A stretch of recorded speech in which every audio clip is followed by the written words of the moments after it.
Bon, cette histoire de ticket là, c'est quand même compliqué, hein. Voilà. Les gens se déplacent pour aller dans les points de vente et tout, mais quand ils arrivent, il n'y a jamais de ticket. On leur dit les tickets sont en ligne, ils s'en vont en ligne. Le site aussi charge, ça ne finit jamais de charger. C'est compliqué. Et ça, c'est vraiment un échec en fait pour nous. Aujourd'hui, la CAN tend plus ou moins à sa fin.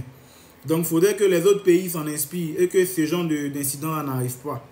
Voilà, les tickets en ligne, c'est beaucoup mieux. On se demande où vont les tickets parce qu'à chaque fois, les Ivoiriens se plaignent pour dire qu'ils ne trouvent pas de tickets, ils ne voient pas de tickets. Quand ils vont dans le point de vente, on dit qu'il n'y a jamais de tickets, les tickets sont en ligne. Mais en fait, c'est quand même bizarre. Ils vont veiller même, mais ils ne trouvent pas de tickets.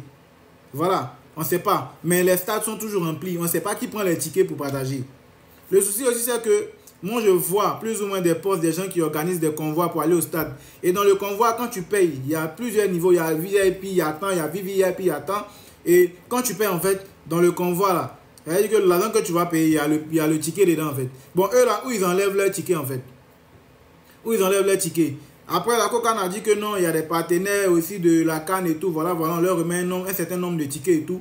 Mais vous n'allez pas dire que vous remettez quand même plus de la moitié aux partenaires. Non, les partenaires, c'est vrai, ils sont là, ils apportent plus ou moins leur soutien et tout, mais ils ne sont pas juste là. Ils ne sont pas forcément là pour aller voir tous les matchs.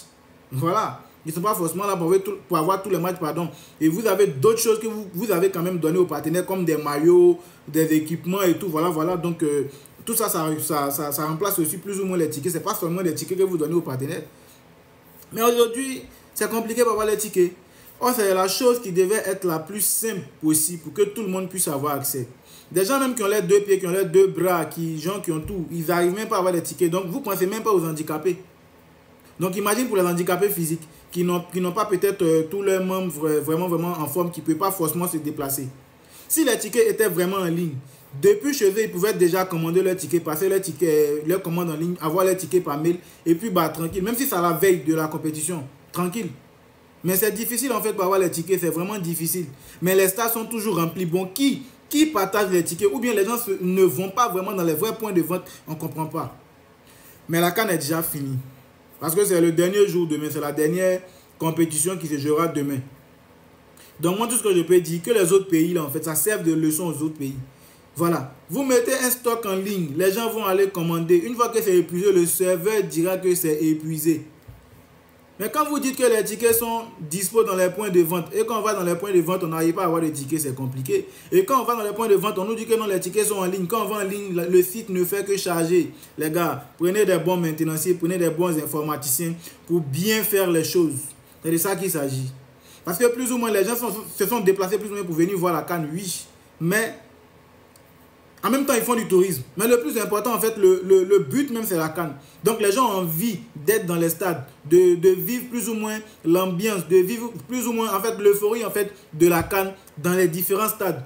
Pas forcément durant les compétitions, en fait, de leur pays, mais de d'autres pays aussi, parce qu'ils ont envie de savoir l'ambiance. Par exemple, quand la Guinée équatoriale joue contre la Côte d'Ivoire, quand le Nigeria joue contre le Mali, je prends des exemples, peu importe.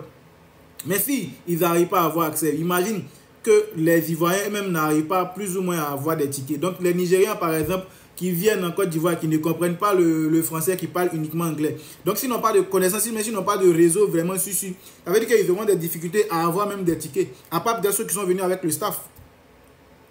Donc là c'est vraiment, comment dirais-je même, un échec pour nous. Sur ce point-là, on a vraiment échoué. Parce que trop de personnes se plaignent. C'est vrai que tout le monde ne peut pas avoir les tickets, mais trop de personnes se plaignent quand même de ne pas pouvoir avoir accès aux tickets. Voilà. Parce que d'abord, en Côte d'Ivoire, on est plus de 25 millions d'habitants. Donc, tout le monde ne peut pas aller au stade, oui. Mais en plus de ça, il y a d'autres personnes qui viennent. Mais il y a quand même trop de personnes qui se plaignent. Trop de personnes qui se plaignent de ne pas pouvoir avoir accès aux tickets. Et c'est vraiment déplorable. Donc, voilà. C'est triste, mais nous sommes quand même à la fin de la compétition. Et je pense que les autres pays vont s'en servir de ça. Ça va servir de leçon. Dans toute compétition, il y a des forces et il y a des failles. Et voilà, ça a vraiment été une faiblesse pour cette CAN qui s'est déroulée en Côte d'Ivoire. Voilà les histoires de tickets. Parce que aujourd'hui, le monde évolue. Donc, essayez plus ou moins d'adapter les choses à l'évolution. Ça va arranger beaucoup de choses et ça va faciliter plein de choses. Voilà, donc d'ici là, voilà un peu ce que moi j'avais à dire. Likez, commentez, partagez. Et puis bah, mettez vos avis en commentaire, c'est très important. On est ensemble les gars. Ciao, ciao.